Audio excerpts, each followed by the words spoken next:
Recording number 168 Bhagavatam చదువుకుంటూ ఉన్నాము. దురాత్ముడు అనగా అర్థము చేసుకొనుటకు కష్టమైన ఆత్మ యొక్క అంశస్వరూపము అని విశేషార్థము. అహంకారము అని కూడా చమత్కృతి.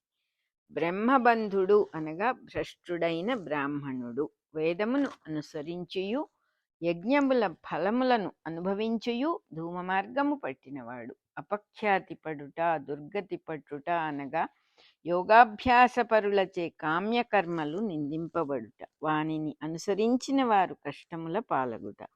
ఇంతలో రుద్రుని అనుచరులకు సతీదేవి దేహము విడిచెనని తెలిసెను.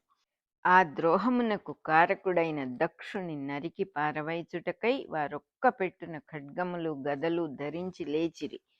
ఆ మహా కలకలము విని భృగు మహర్షి రోషపడి యజ్ఞ విధ్వంసులగు ప్రమథ గణములను రూపు లేకుండా చేయుటకై ఉద్దండమైన ఒక అభిచార హోమము చేసెను.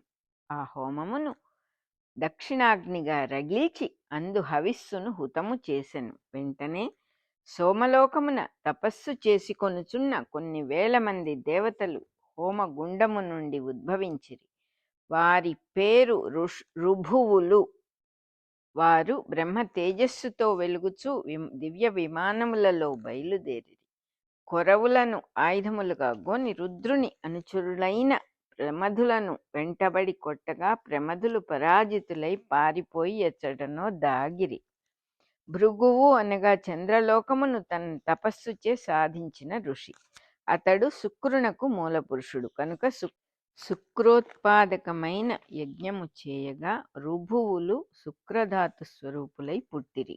వీరి వలన రుద్రగణములు మాయమైరి. దీని భావమేమనగా నరుడు వైరాగ్య సంపన్నుడై యోగ మార్గము పట్టి శివైక్యము చెందినంతనే సృష్టి జీవులందరకును శివైక్యము సిద్ధింపదు. రెండవ తరము వారు యవ్వన వయస్సు చెంది మరల సంసార సుఖములలో బద్ధులగుదురు. వీరియందు మరల దక్షుని పరిపాలన ప్రవర్తించును. తండ్రి మోక్షము చెందుటయు కొడుకు యవ్వనమునందు సౌఖ్యములు అనుభవించుటయు తప్పదు.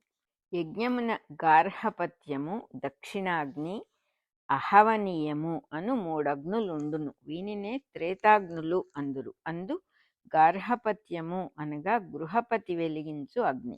గృహపతి అనగా ఇంటి యజమాని. ఇతడు ఆహారము పచనము చేయు జఠరాగ్ని. ఇంటి యజమాని వలె తానార్జించిన సంపదలను దేహమందలి వారికి పంచిపెట్టుచుండును. దేహమున ఎవ్వరికేమి కావలసి వచ్చినను వీని ముఖముననే రావలెను. కనుకనే దేవతలకు అగ్నిముఖులు అని పేరు వచ్చినది.